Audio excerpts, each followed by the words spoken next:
bulan ini sebagai bulan misi yang dicanangkan oleh Gereja Bethel Indonesia. Dan hari ini sebelum sampai ke khotbah pada bulan misi ini, minggu yang pertama kita akan dengarkan arahan dari Ketua Umum Sinode kita sebagai sambutan bahwa kita ada pada bulan misi Gereja Bethel Indonesia.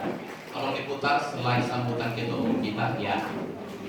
Shalom saudaraku, Sinode Gereja Bethel Indonesia mencanangkan bahwa bulan Oktober adalah bulan pekabaran Injil dan misi. Karena sebelum Yesus naik ke sorga, dia memberikan sebuah amanat agung yang berkata, pergilah, jadikanlah semua bangsa muridku. Sehingga penginjilan adalah keharusan yang kita harus lakukan. Beritakanlah kabar Injil kepada orang yang belum percaya. Dan tanamlah gereja-gereja baru supaya visi 10.000 GBI itu terwujud. Apakah hanya bulan Oktober saja penginjilan dilakukan? Tentu tidak. Setiap saat, tetapi setiap Oktober ini menjadi sebuah kegiatan trigger pemantik api supaya kita harus menyalakan lagi api penginjilan itu sampai Maranatha. Selanjutnya, Ketua Bidang Penginjilan dari Sinode GBI, Bapak Pendeta Gilbert Lumendong akan menyampaikan pesannya. Haleluya, terima kasih Bapak Ketua Umum Badan Pekerja Harian Gereja Bethel Indonesia, Bapak Pendeta Dr. Rubin Adi Abraham. Saya Pendeta Gilbert Lumendong, Ketua BPH Gereja Bethel Indonesia bidang pengabaran Injil. Dan secara khusus saya juga mewakili bidang misi dan mengingatkan pada 1 Korintus 9 ayat 16. Karena jika aku memberitakan Injil, aku tidak mempunyai alasan untuk memegahkan diri. Sebab itu, maksudnya pekabaran Injil, misi adalah keharusan bagiku. Celakalah aku jika aku tidak memberitakan Injil. Jadi dalam kesempatan ini buat rekan-rekan hamba-hamba Tuhan, buat rekan-rekan pendeta, buat rekan-rekan gembala-gembala jemaat, saya hanya mau mengingatkan beberapa hal. Yang pertama, PI dan misi adalah keharusan. It's not a choice, it's a must. Bukan sebuah pilihan, sebuah keharusan. Saudara-saudara jangan pernah merasa, oh ya panggilan saya hanya gembala, oh panggilan saya ini. Setiap orang punya panggilan berbeda-beda dalam jawatan-jawatan pelayanan. Tetapi pekabaran Injil adalah keharusan. Yang kedua, PI dan misi adalah tugas setiap kita. Jadi nggak bisa kita bilang, oh ini hanya tugas para pengerja, oh ini hanya tugas para mereka yang sekolah-sekolah Alkitab, oh ini tugas hanya pendeta-pendeta pembantu dan pendeta muda. No. Setiap kita harus terlibat dalam PI dan misi. Dan yang ketiga, PI dan misi membutuhkan perjuangan dan kerja keras. Jadi jangan pernah bilang, ya kita lagi nggak fokus ke sana. Bulan Oktober ini adalah bulan lahirnya Gereja Bethel Indonesia. Dan Gereja Bethel Indonesia menetapkan bahwa bulan Oktober ini sebagai bulan PI dan misi. Karena itu mari kerja keras, mari berjuang. Kalau kita lihat sejarah dunia ini, khususnya sejarah gereja-gereja di Indonesia, ada orang-orang yang datang dari luar negeri, ada orang yang berkorban, bahkan ada mereka yang mati di tanah kita ini untuk mengabarkan Injil. Sehingga kalau Indonesia mulai ada banyak orang percaya, ini karena ada darah yang tertumpah, karena ada keringat yang tercurah, ada air mata yang tercurah, ada perjuangan. Nah kita sekarang yang sudah mengalami anugerah Tuhan luar biasa, kenapa kita tidak menjalankan PI dan misi kita, pekabaran Injil dan misi? Dan yang keempat, PI dan misi membutuhkan kesiapan untuk bekerja sama. Jadi PI dan misi nggak bisa, oh ya saya mau kerja sendiri. No, kita harus bergandengan tangan. Karena selalu saya bilang, kalau mau gampang kerja sendiri, tapi kalau mau hasil yang dahsyat, mari kita bekerja bersama-sama. Dan yang kelima, saya pelajari PI dan misi harus dikerjakan terus-menerus hingga Maranatha. Betul, kita telah mencanangkan bulan Oktober ini sebagai bulan PI dan misi. Tapi saudaraku yang kasih dalam Tuhan, PI dan misi harus terus dikerjakan terus-menerus hingga sampai Maranatha. Karena itu, dalam menyambut bulan Oktober ini, mari setiap hamba-hamba Tuhan, setiap gembala-gembala sidang, setiap pejabat-pejabat Gereja Bethel Indonesia, mulai dari pendeta, pendeta muda dan juga pendeta pembantu, bahkan pengerja, siapapun kita, mari kita jadikan bulan Oktober ini sebagai bulan pekabaran Injil dan misi. Karena kita punya tugas penting, kosongkan neraka dan penuhkan sorga, bawa jiwa-jiwa ke sorga rumah Bapa yang kekal. Dan saudaraku yang kasih dalam Tuhan, saya mendoakan setiap saudara, biarlah gereja kita, Gereja Bethel Indonesia ini punya semangat pekabaran Injil dan misi yang luar biasa. Selamat ulang tahun Gereja Bethel Indonesia, dan selamat menjadikan bulan Oktober ini sebagai bulan PI dan misi, di mana kita semua bergerak sampai setiap lutut bertelur, lidah mengaku Yesus Kristus Tuhan, baik kemuliaan Allah di sorga. Salam sehati. Haleluya. Baik, mari kita beri tepuk tangan buat hamba. Demikian kita sudah dengarkan sambutan dari Ketua Umum kita, Bapak Pendeta Dr. Rubin Adi Abraham, dan Ketua Bidang PI Misi, Bapak Pendeta Gilbert Lumendong menyapa kita semuanya. Mereka tidak mungkin mengunjungi satu-satu gereja, tapi mereka kirim rekaman dan kita bersiap untuk dengar bersama. Semoga kita bangga jadi warga GBI. Amin. Amin. Kita punya hamba-hamba Tuhan yang luar biasa dipakai kaliber dunia, dan ternyata GBI menjadi gereja yang diperhitungkan di seluruh dunia. Bangga hari ini ada di GBI. Amin. Amin. Amin. Dengan semangat katakan, aku bangga jadi orang gereja Betel Indonesia. Aku bangga jadi anggota gereja. Sekali lagi dengan bangga katakan, aku bangga jadi warga GBI. Aku bangga jadi warga GBI. Tepuk tangan bagi Tuhan kita yang luar biasa. Hari ini kita tepat pada usia 49 tahun Gereja Betel Indonesia di seluruh dunia, yang berdiri tepatnya tanggal 6 Oktober 1970 di Sukabumi. Dan oleh karena itu di seluruh Gereja Betel Indonesia hari ini merayakannya dengan ibadah. Namun hari ini kita nggak berkesempatan potong kue. Tadi sudah keliling cari kuenya, nggak ada karena terlambat kita cari kue. Jadi hari ini kita hanya secara simbolis akan berdoa mensyukuri 49 tahun perjalanan GBI menjadi gereja yang diberkati Tuhan. Dan melalui khotbah penyampaian hari ini, bahan yang sudah dikirim dari BPH, dari Departemen PI, dari Pak Gilbert, saya akan sampaikan buat kita sebagai sari firman untuk kita bersama, untuk kita buka kitab kita pada Matius pasal 28 ayat yang ke-18 sampai 20 kita akan baca bersama-sama. Sekali lagi, Matius pasal 28 ayat 18 sampai 20 sebagai pesan di awal bulan misi ini untuk kita bersama. Mari kita buka Alkitab kita dan saya mohon kita akan baca secara bersama-sama.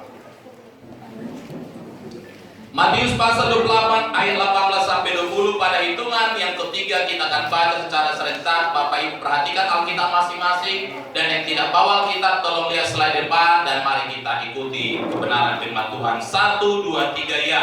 Yesus mendekati mereka dan berkata, kepadaku telah diberikan segala kuasa di surga dan di bumi.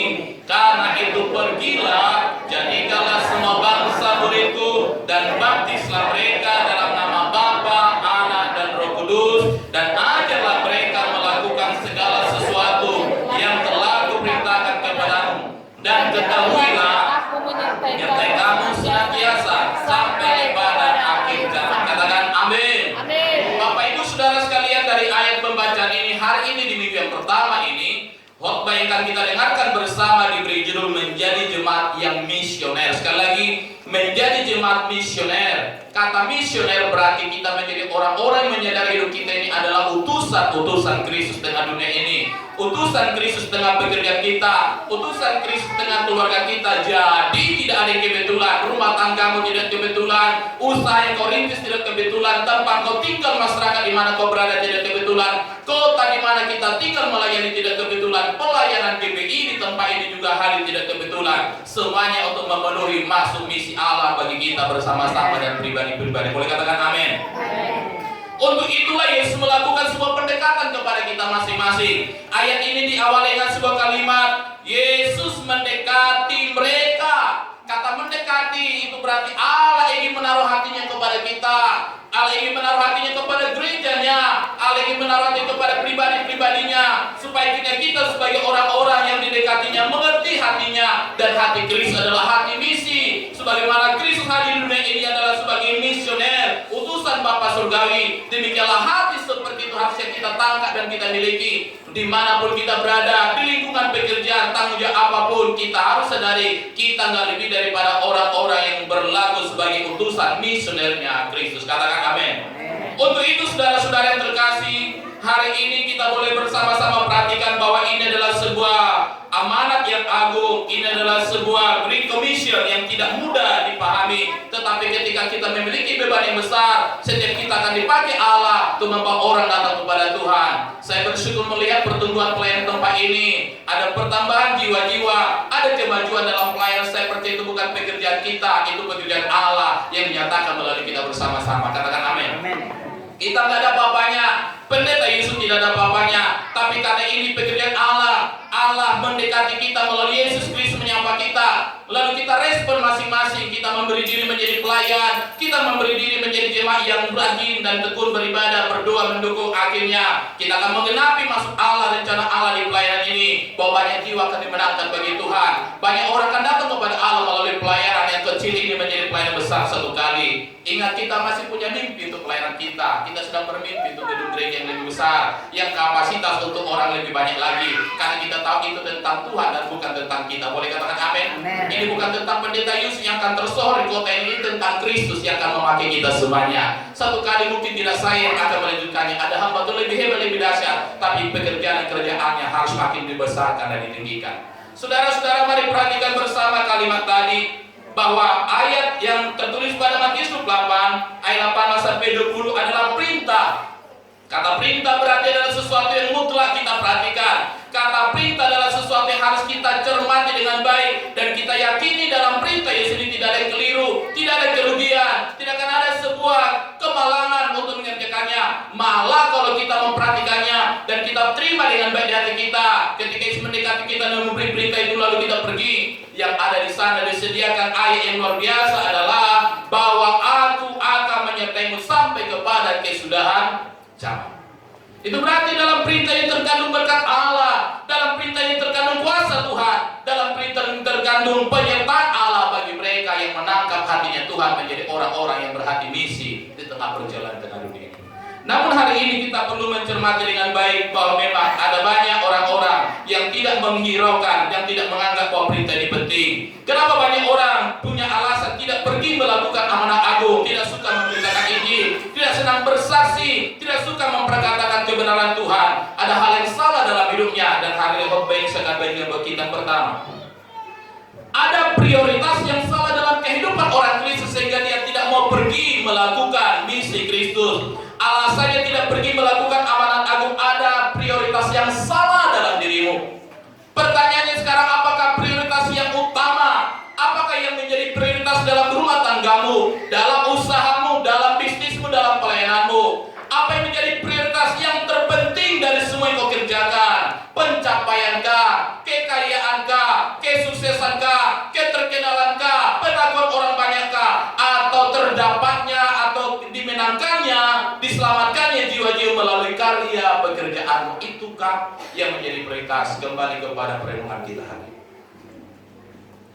Bapak Ibu Saudara sekalian, di ayat lain berkata dengan sebuah alasan tepat, Yesus mengajarkan kepada banyak orang bahwa soal makanan minuman Allah sediakan, karena bunga-bunga yang ada di ladang, burung di udara, tanpa bekerja dengan seperti kita kerja, terpelihara dengan baik dengan semua proses yang Tuhan berikan.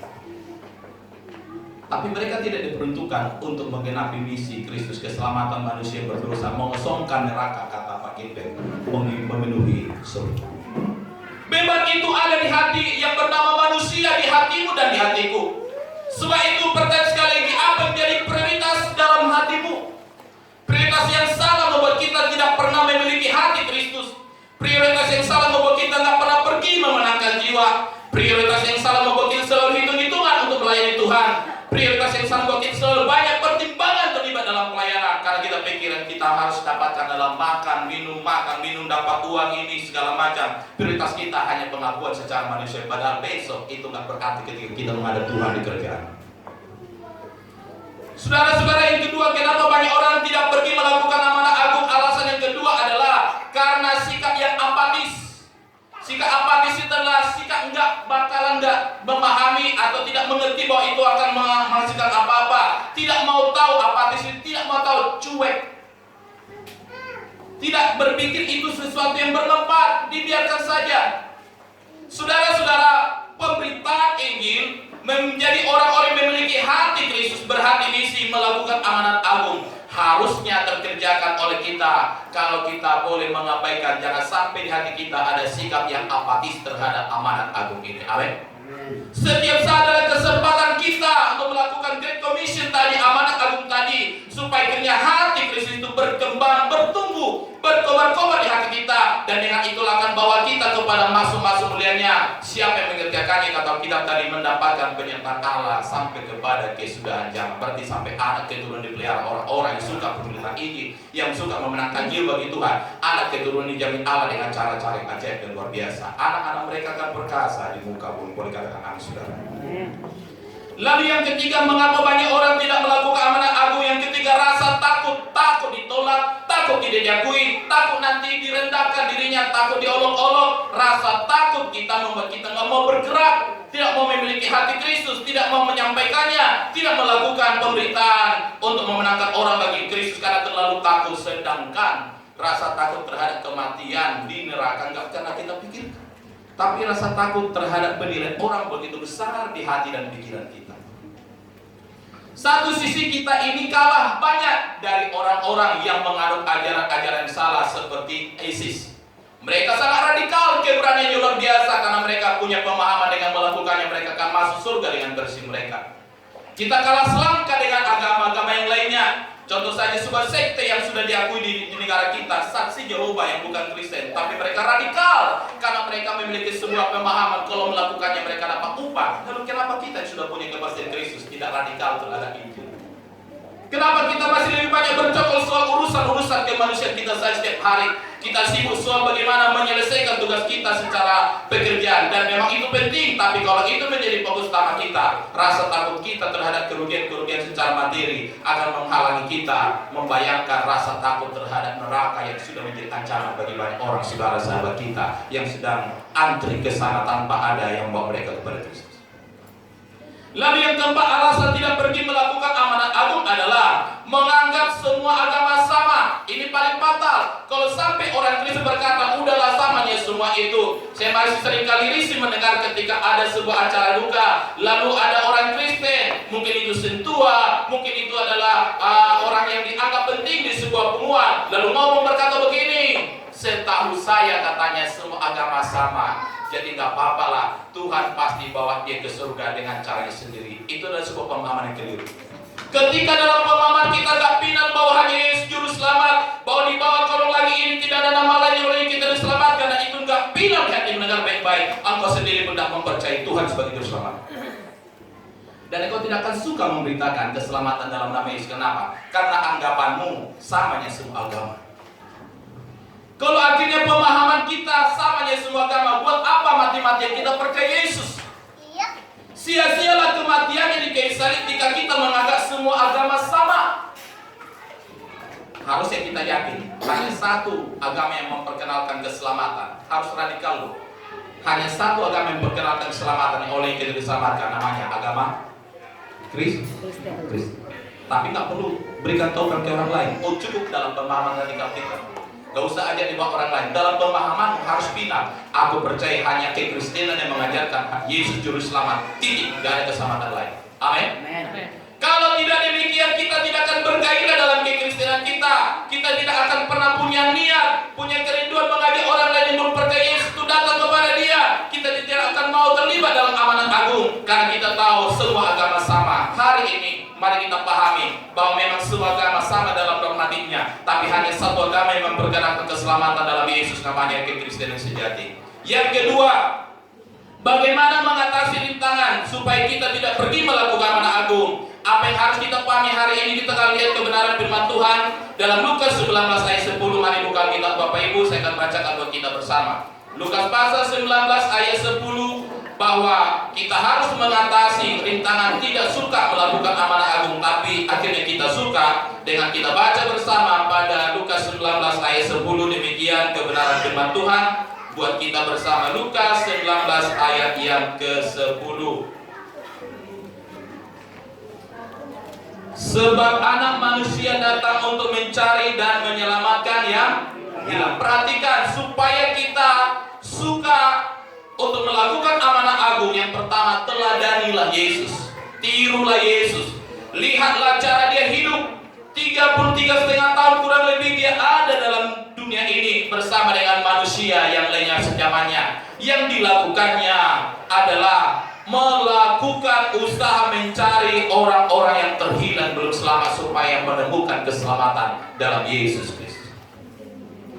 Sehingga sebelum waktu Yesus kembali, Dia bersama dengan murid-muridnya, bersama dengan keluarganya, bapaknya dan mamanya, tidak ada kesibukan lain dari Yesus selain daripada memikirkan supaya orang lain diselamatkan melalui pengenalan pemberitaan akan Injil. Mari kita teladani Yesus Kristus. Yang kedua, bagaimana mengatasi rintangan tidak pergi melakukan amanat agung. Yang kedua, sadarilah bahwa manusia tanpa Tuhan pasti binasa. Katakan amin. Manusia tanpa Tuhan pasti binasa.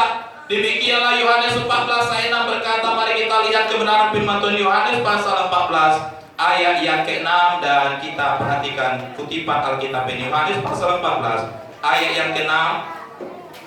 Demikian firman Tuhan, kata Yesus kepadanya, akulah jalan dan kebenaran dan hidup, tidak ada seorang pun yang datang kepada Bapa kalau tidak melalui aku. Jadi yang kedua, mari sadari bahwa keluargamu, temanmu, sahabatmu jangan hanya enak-enak berteman, jangan hanya bangga dengan keluarga, tapi kalau mereka binasa tanpa mengenal Allah, tanggung jawabnya ada padamu. Jangan hanya puas punya banyak teman, punya banyak sahabat, punya banyak rekan, tanpa kau berpikir bagaimana memberitakan Injil kepadanya, bagaimana membawa dia mengenal Yesus, lalu akhirnya dia binasa mati dalam keberdosaannya tanpa pernah mendengar Injil satu kali. Allah akan minta pertanggungjawabannya kepadamu karena kau tidak pernah menuturkan Injil kepada dia selama kau berteman bersahabat dengan dia. Sebangga-bangganya kita punya keluarga besar, punya jabatan, punya posisi, punya kekayaan terpandang, tapi tanpa pernah kau perkenalkan Yesus kepada mereka yang belum mengenalnya, maka sia-sialah kebanggaanmu. Kenapa? Kebanggaan berakhir dengan ending yang malang. Mereka akan mati di neraka yang kekal itu. Sebab itu, sadarilah manusia tanpa Yesus pasti binasa. Yang ketiga, percayai Tuhan Yesus yang menyertai. Beritakan saja, Tuhan pasti sertai. Kita sangat bangga melihat kawan-kawan sahabat, hamba-hamba Tuhan yang berpergian ke berbagai daerah, ke berbagai negara, yang bukan untuk tamasya tapi beritakan Injil, yang taruhannya adalah nyawa mereka. Dan saya percaya mereka melakukannya karena yakin penyertaan Tuhan. Bukankah harusnya kita juga setiap hari sembari bekerja, sembari kita beritakan Tuhan kepada orang-orang kita temui, dan yakinlah Tuhan pasti sertai kita melakukannya dengan cara-cara yang sempurna. Bagian kita lakukan saja, menyempurnakannya adalah bagian Tuhan yang akan sertai kita, saudara. Kalau demikian, kita pasti akan melihat gereja akan penuh terus, datang kepada Tuhan, dan tidak akan ada lagi kota ini gereja yang sepi. Kenapa? Karena hati kita berhati misi bagi Kristus. Amin. Yang keempat, mengatasi rintangan tidak pergi melakukan amanat agung adalah pahami kuasa Injil. Kristus adalah satu-satunya yang bisa memerdekakan orang. Uang mungkin bisa membuat senyum sebentar, jabatan bisa membuat kelegaan sebentar, rumah dan kemewahan lain bisa membuat bangga sebentar, tapi yang membebaskan hati orang dari tekanan, yang memerdekakan hati orang dari belenggu adalah kuasa Injil. Itu dikatakan dalam Alkitab bahwa Injil adalah kekuatan Allah. Satu kali Rasul Paulus membuang semua kebanggaannya, kurang apalagi Paulus saat itu bernama Saulus. Dia punya segalanya, nama baik, dia punya terkenal, sekota, sedaerah di mana ditinggal sangat mengenal dia. Harun namanya pada saat itu, posisi sebagai seorang yang berpendidikan, bahkan mungkin dia sudah punya kemapanan. Tapi satu kali ketika dia putuskan terima Yesus, dia berkata dengan sebuah kalimat, akhirnya aku sadari semuanya adalah sia-sia. Aku menganggapnya sampah dan tak berguna. Itu berarti Injil yang telah menyelamatkan Rasul Paulus adalah sesuatu kekuatan, satu-satunya kuasa yang memerdekakan kita, yang menjamin kita menjalani hari-hari kita dengan penuh keyakinan bahwa kemenangan ada di pihak kita. Injil lah yang harus kita yakini. Karena itu beritakan Injil, karena dengan demikian engkau percaya juga engkau dipelihara Tuhan dengan baik oleh kuasa Injil yang menyertai seluruh perjalanan kehidupanmu, keluargamu, usahamu, bisnismu, pelayananmu. Amin, saudara. Yang terakhir dalam khotbah yang singkat hari ini, mari kita lihat perbedaan.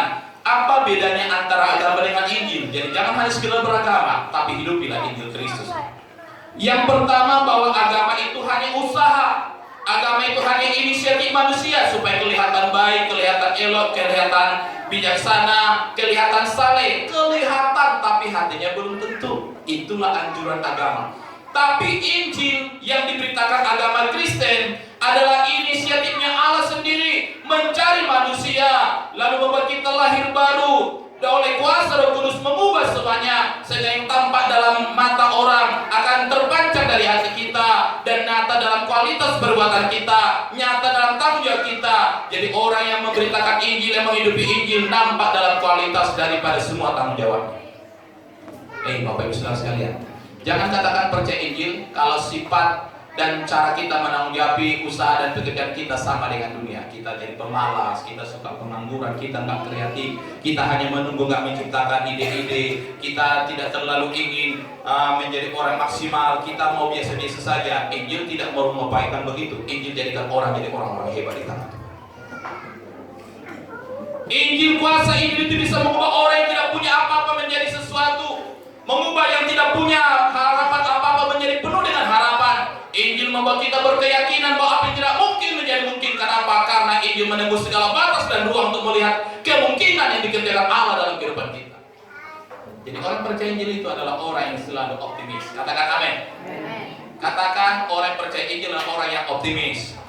Orang percaya Injil, orang yang Percaya akan anak-anaknya pasti di masa depan terbaik. Amin. Percaya akan keluarganya akan diberkati oleh Tuhan. Percaya akan usahanya meningkat terus. Dia tidak akan pernah melihat orang lain yang bisnis sudah hebat lalu berkata, kalau aku pasti biasa-biasa saja. Jangan berkata begitu, karena Injil akan membuat kita bisa berpengharapan melihat segala kemungkinan. Saudara, sampai hari ini saya mengalami banyak pekerjaan Allah dan melakukannya karena saya hidup di Injil. Kalau saya melihat diri saya mengukur dengan keadaan latar belakang keluarga di mana saya ada, saya tidak akan pernah bisa mencapai banyak hal. Tapi saya hidup oleh Injil dan selalu berkata banyak hal dari Injil yang saya hidup. Dan Injil membawa kita menjadi maksimal dalam panggilan Tuhan. Saudara-saudara, yang kedua, agama sekedar mengajar, menawarkan sesuatu pendapat kemauan, tapi Injil menyelamatkan. Katakan amin. Injil itu tidak hanya sekedar menawarkan kebaikan, tapi Injil itu menyelamatkan supaya kita menjadi orang-orang yang cakap berbuat baik. Injil itu menawarkan sesuatu yang disebut dengan pengalaman dan kepastian, kemampuan daripada Allah. Sementara agama sekedar menawarkan pendapat-pendapat, menawarkan sebuah kemungkinan, tapi Injil menawarkan sangat kemungkinan. Tidak ada tidak mungkin dalam berita Injil. Lalu yang berikutnya, agama mengajarkan melakukan perbuatan baik adalah syarat supaya keselamatan. Injil mengatakan begini, bahwa perbuatan baik adalah bukti kita sudah diselamatkan oleh Kristus. Jadi kalau kita masih berbuat baik supaya diselamatkan, itu hanya pemahaman agama yang masih mendasar di hati. Tapi kita terus kualitas kita menjadi orang yang kualifikasi dalam melakukan perbuatan baik. Kita nggak berhenti melakukannya, kita meningkatkan perbuatan baik tiap hari. Itu berarti kita sadar bahwa itu buah keselamatan sudah kita terima dalam diri kita. Sebab itu berbuat baik jangan bersyarat Bapak Ibu, karena berbuat baik itu adalah bukti kita sudah diselamatkan oleh Tuhan. Injil menganugerahi kita kemampuan melakukan perbuatan baik, karena itu adalah kuasa pertobatan, itulah buah keselamatan. Karena Tuhan sudah selamatkan pikiran kita, Tuhan sudah selamatkan jiwa kita, Tuhan sudah selamatkan tangan kita, Tuhan sudah selamatkan mata kita, sehingga ketika semua sudah diselamatkan pasti dipergunakan untuk perbuatan-perbuatan kebenaran dan baik.